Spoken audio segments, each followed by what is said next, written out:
Hey, I'm Bill Marion and this is A Nose for Life, and today we start this video at one of my favorite nostalgic kind of restaurants.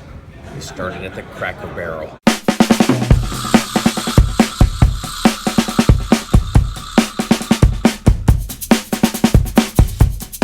I always come to the Cracker Barrel when I want to get my eggs and bacon on. This is where Carline and I come to get cozy and play checkers. I always win. Because that's how I roll. Or maybe she just lets me win.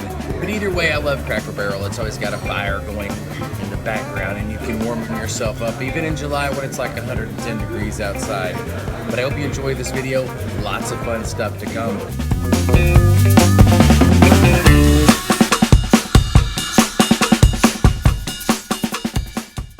I'm on 64 highway beside the Chilhowee River. This is one of the most scenic areas in all of America. It's absolutely beautiful here in Polk County, Tennessee. There's actually another video that I do about Polk County, Tennessee and the Cherokee National Forest, and I'll link to that at the end of this video and probably in the description as well.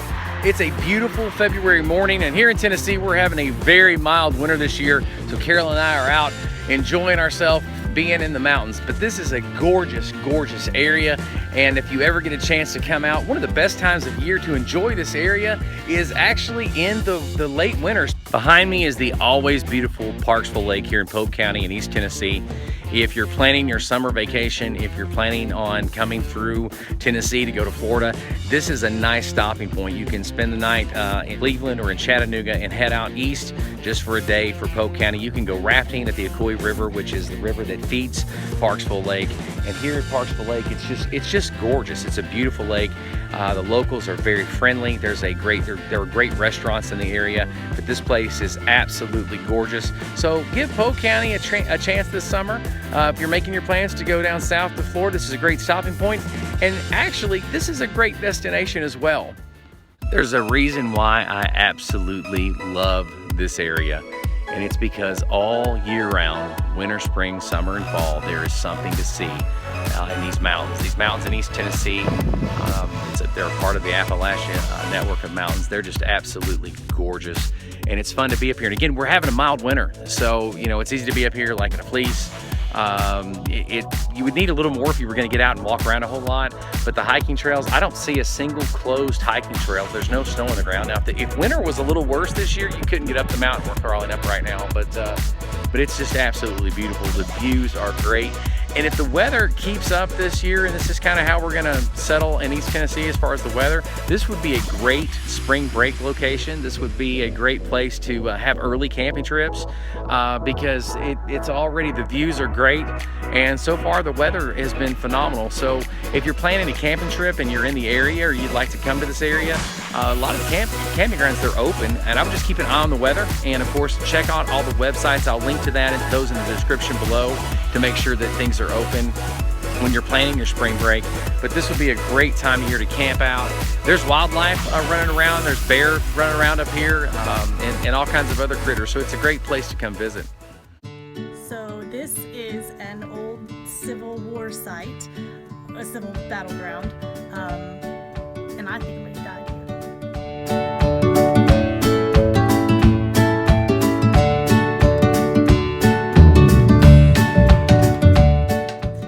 Yeah, and I read the board just now, and actually somebody did die here.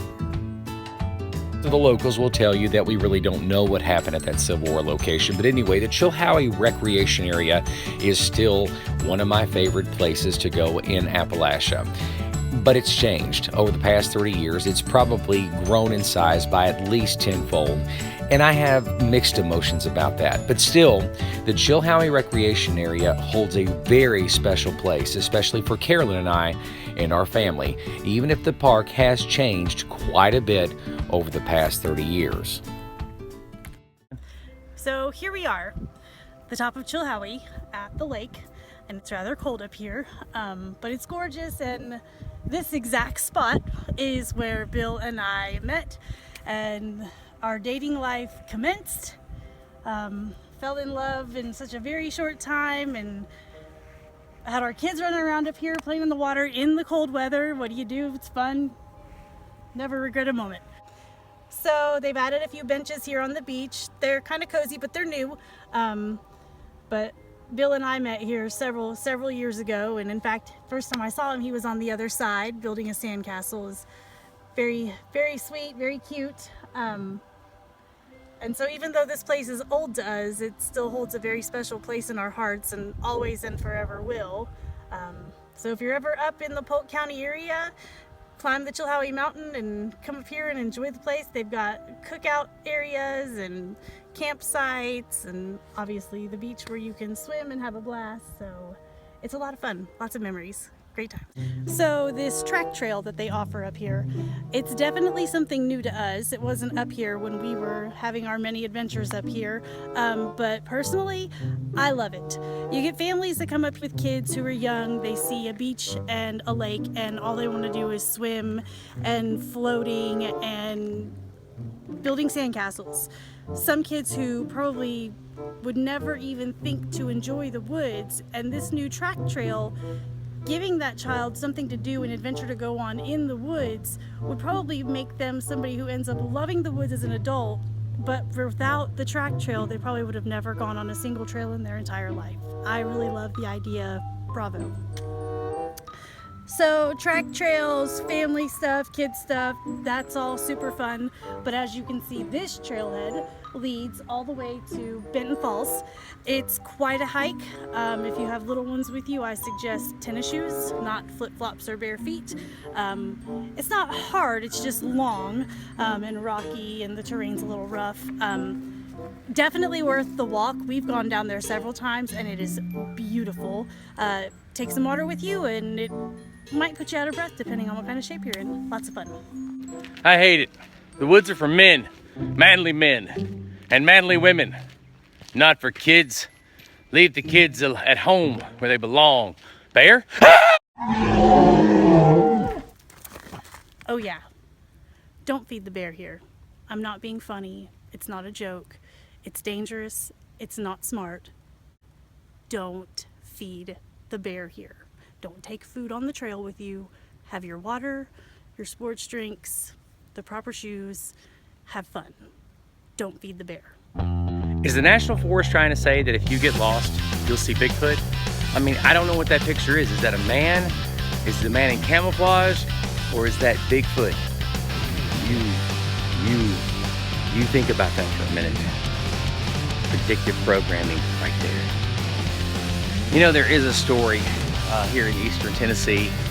Nobody around here likes to talk about it, but people come from all over the world to investigate a few different things. Number one, Bigfoot. Yeah. And you might be surprised as to how I feel about Bigfoot.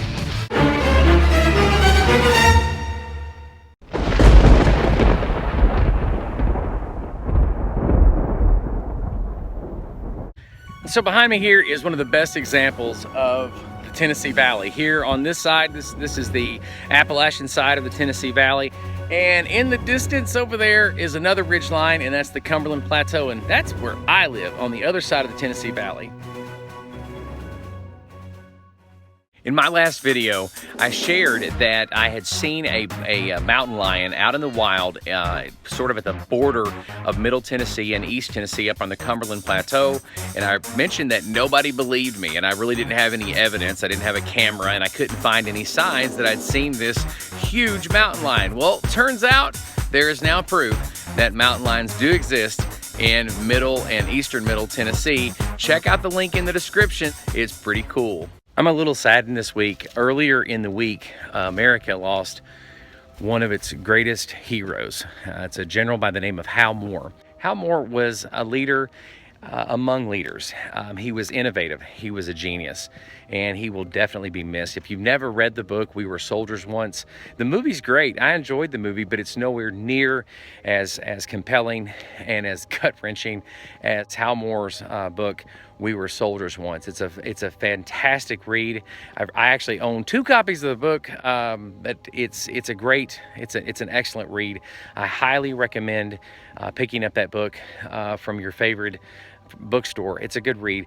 But Hal Moore and his patriotism, his guts and his brains will definitely be missed. I sure did learn a lot from studying General Hal Moore. Primarily, how to identify and learn to become a better leader.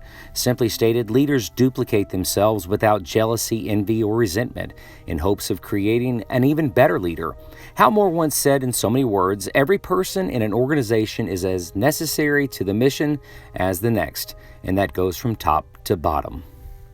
Speaking of leadership, I am so fortunate to have been surrounded my whole life with extraordinary leaders, phenomenal leaders who are willing to go the extra mile, leaders who are willing to not just lead by example, but to motivate you in ways that typically they seem silly at the time, but they work.